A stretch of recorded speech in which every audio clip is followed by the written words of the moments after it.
John Manley. Let's talk about this. George Galloway's the MP for Bradford. He's on the line. Stephen Agnew chairs the Assembly's all-party, I think he's deputy chair of the Assembly's all-party group on ethnic minorities. Anyway, Stephen Agnew, we'll come to him in a moment. But George Galloway, you've heard what Peter Robinson's had to say. He says that politicians get as much flack and that he's got a broad enough back to take it. Well, I really didn't know whether to laugh or cry listening to all that. The pastor didn't surprise me. After all, on this side of the water, many people have become used to people like him speaking like that in the past about Roman Catholics. It was the Pope that was the Antichrist. It was Catholics, like people like me, who were the spawn of the devil and all of that. We're kind of used to that, and we grew to laugh at it. But Peter Robinson's comment, I'm afraid, render him unfit to be the First Minister in Belfast. It's simply incredible, and I mean that word literally, incredible, that someone with a duty to try and represent and protect the interests of all the people living in the place he's presiding over should endorse these kind of words. Let's analyse what those words said. They said that Muslims were the spawn of the devil. They said that Muslims could not be trusted.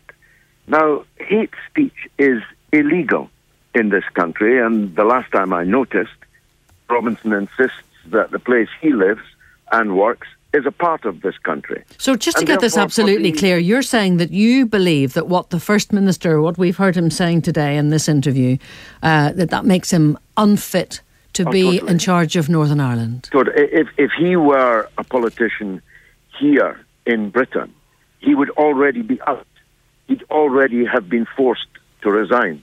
It was a simply extraordinary performance by someone claiming to be the First Minister within the British state, at least for the time being, should speak like that, should endorse speech like that.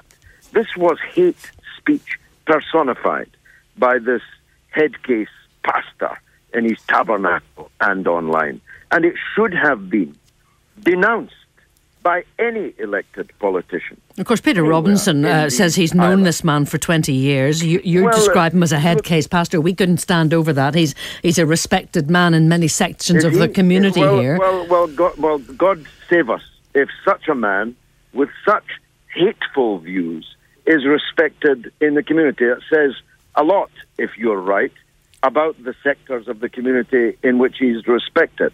Let's speak to Stephen Agnew, just bring him in for a moment if I could. He's the Deputy Chair of the Assembly's all-party group on ethnic minorities. Do you agree, Stephen Agnew, with what George Galloway has to say? He's got very strong views on this and feels that Peter Robinson, what he has said, makes him unfit to be First Minister here. Very much so. Unfortunately, we've developed a high tolerance of this type of speech from both our preachers and our politicians, and I think it's regrettable.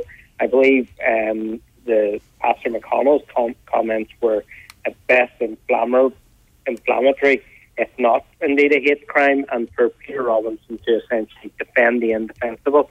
As First Minister, I think that's very regrettable. I think it reflects poorly in Northern Ireland, and it will do nothing to help us tackle the increase in racist crimes we're seeing in Northern Ireland. And ultimately, that should be the role of any politician, to try to dampen tension, not to try to increase them. And while Peter Robinson gave some, I suppose, clarification on what he means when he says he doesn't trust them, the fact that he repeated 3 times, I wouldn't trust them. Any politician knows that repetition is the best way to get your message across. Continually repeating those words, I think is is disgraceful from our First Minister. I mean, just to get this absolutely clear, because we looked this up to make sure that we were standing on firm ground here. The Office of the First and Deputy First Minister, which is the government department in which Peter Robinson and Martin McGuinness carry out their duties, they're in charge of racial equality and good relations, aren't they? They are indeed, and in fact, we've seen delay after delay with a racial equality strategy, and I mean, it's supposed to be part of this whole...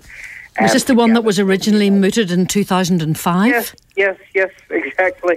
And, you know, we got devolution back up and running. We scrapped the shared future policy, we scrapped the racial equality strategy and said we'd do our own, and all that's happened from the First and Deputy First Minister's office is the dragging of feet. And my understanding is it's due to political failure to agree on these issues.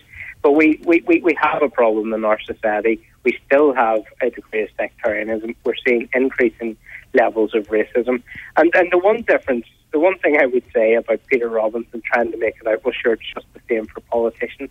I choose to take a public profile and to express my views publicly. Every Muslim living in Northern Ireland, indeed across the UK, who hears these words are vulnerable to attack.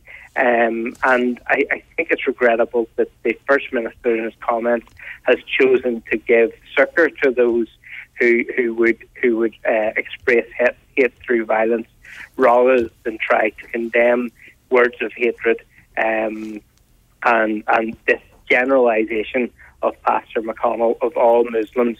I think to try and defend that is deeply unhelpful. And George Galloway, this seems to have started quite a row on Twitter. Martin McGuinness was tweeting about it yesterday. He's put a statement out today in which he says all of us in positions of leadership have a responsibility to represent and stand up for all the people of our society. We've a duty to promote equality, mutual respect and tolerance.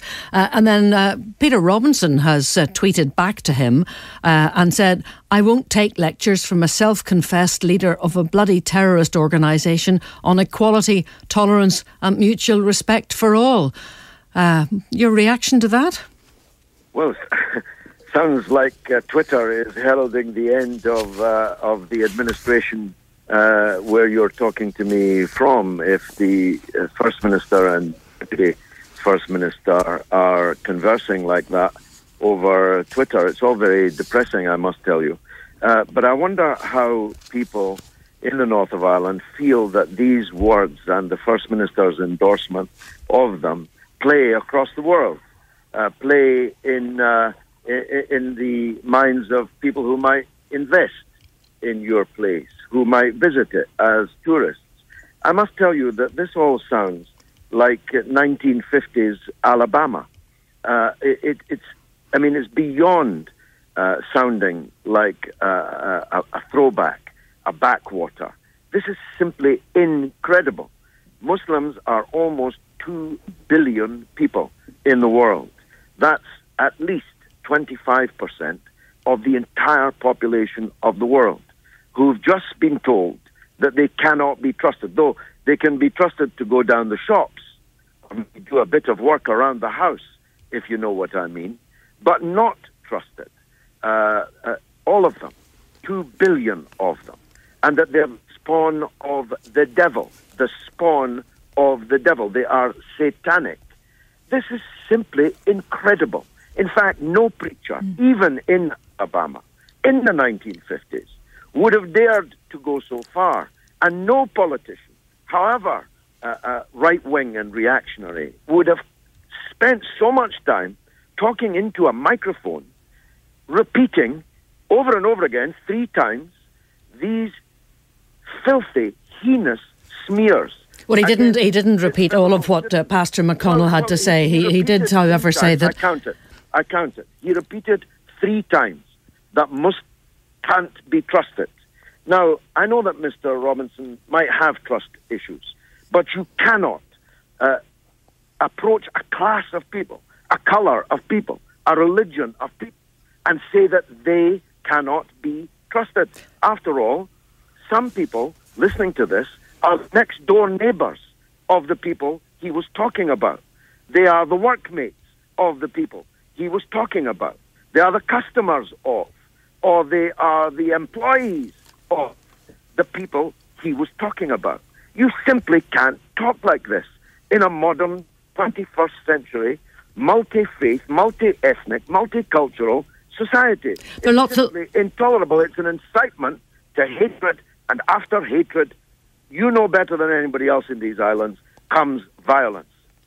George Galloway on the line there. Going to go back to Stephen Agnew in just a second. Quite a lot of your texts coming in.